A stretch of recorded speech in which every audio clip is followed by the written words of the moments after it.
afsus salam wa at'imut ta'am wa sallu bil laili wan nasu niyam tadkhulul jannata bisalam. Bismillahirrahmanirrahim. Assalamualaikum warahmatullahi wabarakatuh. Waalaikumsalam. Halo teman-teman semua, apa kabar? Semoga selalu dalam naungan Allah Subhanahu wa taala.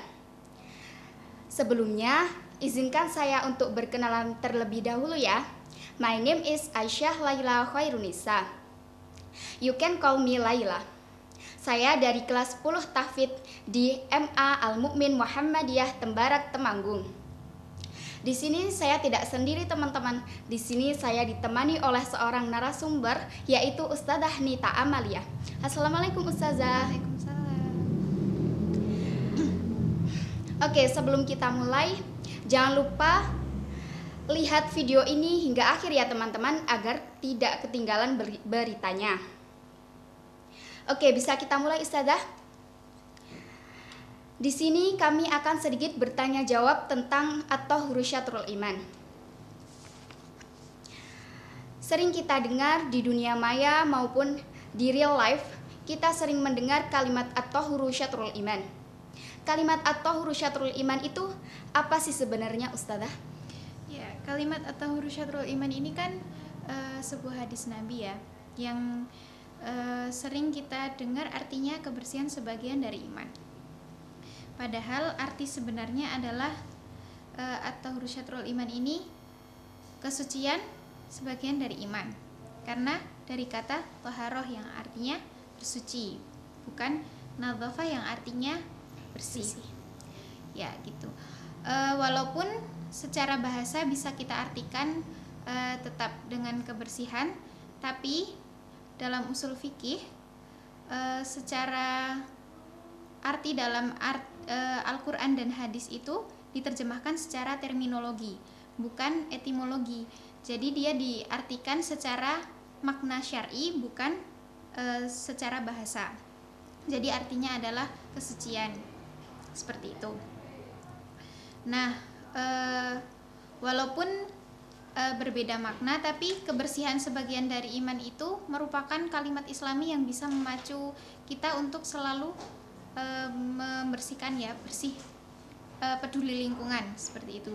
Juga tercantum dalam sabda Nabi yang artinya Allah itu baik dan mencintai kebaikan, bersih dan mencintai kebersihan, mulia dan mencintai kemuliaan, dermawan dan mencintai kedermawanan. Maka dari itu bersihkanlah halaman rumahmu dan janganlah kamu seperti orang-orang Yahudi. Nah, menyerupai orang Yahudi. Nah, berarti itu juga suatu landasan untuk kita untuk selalu menjaga kebersihan, seperti itu. Oke Ustazah. Lalu sering sekali orang bertanya, memangnya orang yang tidak menjaga kebersihan disebut tidak beriman? Apa sih dah hubungannya iman dengan kebersihan itu? Nah, memang kebersihan ini tidak bisa menjadi tolak ukur untuk kita menilai keimanan seseorang. Tapi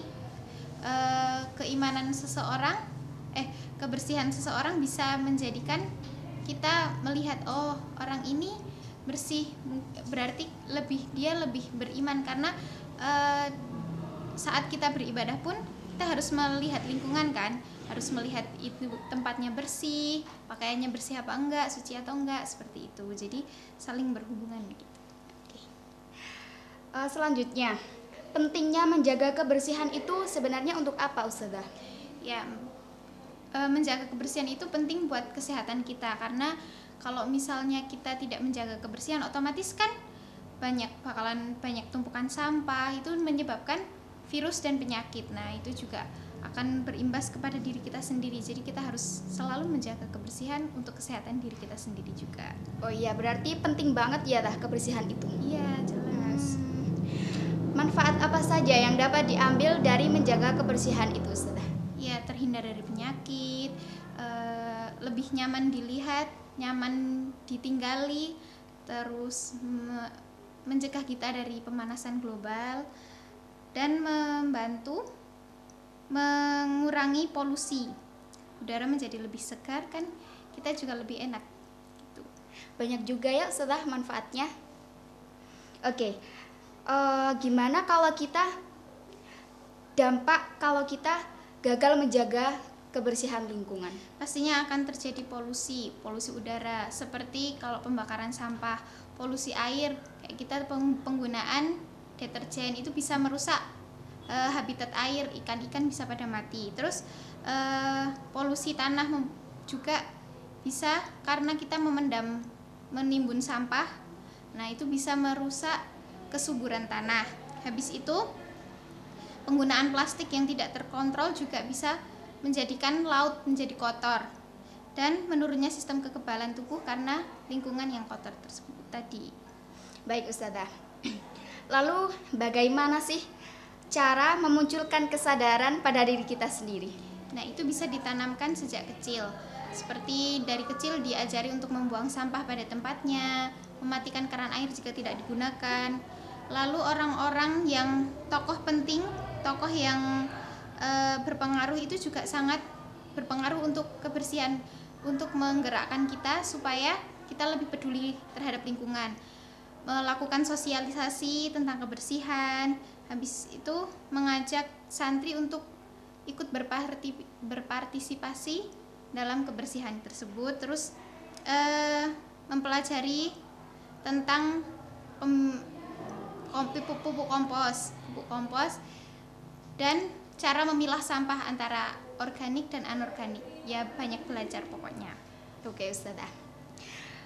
Di lingkungan sekitar itu mungkin banyak sekali penumpukan sampah. Terus gimana nih cara mendaur ulang sampah-sampah yang berserakan itu? Nah, itu caranya kita harus bisa membedakan sampah antara yang anorganik dan organik, antara yang bisa didaur ulang sama enggak. Nah, setelah kita bisa memilahnya, kita bisa menjadikan sampah-sampah yang bisa didaur ulang, jadikan souvenir atau karya-karya yang bisa digunakan untuk mengurangi sampah tersebut. Kalau misalnya kita kurang bisa mendaur ulang sampah tersebut, bisa kita salurkan ke bank sampah atau orang yang memang sudah berkegiatan aktif di bidang itu, seperti itu. Untuk sampah yang organik kita bisa belajar mendaurnya menjadikan pupuk kompos, seperti itu. Oke, next ya Ustazah. Apakah dengan menjaga kebersihan itu dapat menambah amal ibadah kita Ustazah? Tentu saja, karena dengan peduli lingkungan kita juga akan membuat orang lain nyaman. Misal kalau kita mau sholat melihat masjid itu kotor, terus kita bersihkan, otomatis kan kita berbuat kebaikan, menambah amal. Nah, orang-orang yang ingin beribadah pun menjadi lebih nyaman untuk beribadah, untuk sholat, seperti itu. Oke. Pertanyaan terakhir nih teman-teman yang paling penting dan teman-teman harus simak dengan sebenar-benarnya. Program apa saja yang ada di MA Almatera ini tentang kebersihan? Nah, MA ini sudah menyediakan sampah, jadi udah ada disediakan sampah organik dan anorganik, jadi kita bisa membedakan, memilah sampahnya. Lalu ada program Adiwiyata, yaitu penghijauan sekolah. Nah, seperti itu, dan pengurangan sampah plastik seperti kresek. Nah, itu kita sudah tidak menggunakan kresek, jadi kalau mau belanja apa-apa kita nggak pakai kresek lagi, tapi bawa tempat sendiri-sendiri gitu. Bagus ya Ustazah, bisa dikembangkan. Iya. Terima kasih Ustazah atas waktu yang diberikan. Mungkin ada sedikit kesan dan pesan dari Ustazah untuk para penonton semua. Ya, jagalah kebersihan selalu, jaga kesehatan, jaga imun, jaga iman, biar kita selalu sehat. Semoga video kali ini dapat bermanfaat untuk teman-teman semua. Jangan lupa like, komen, dan subscribe teman-teman. Kami pamit undur diri. Undur mangkola wala tangdur mangkola. Fastabiqul khairat. Wassalamualaikum warahmatullahi wabarakatuh.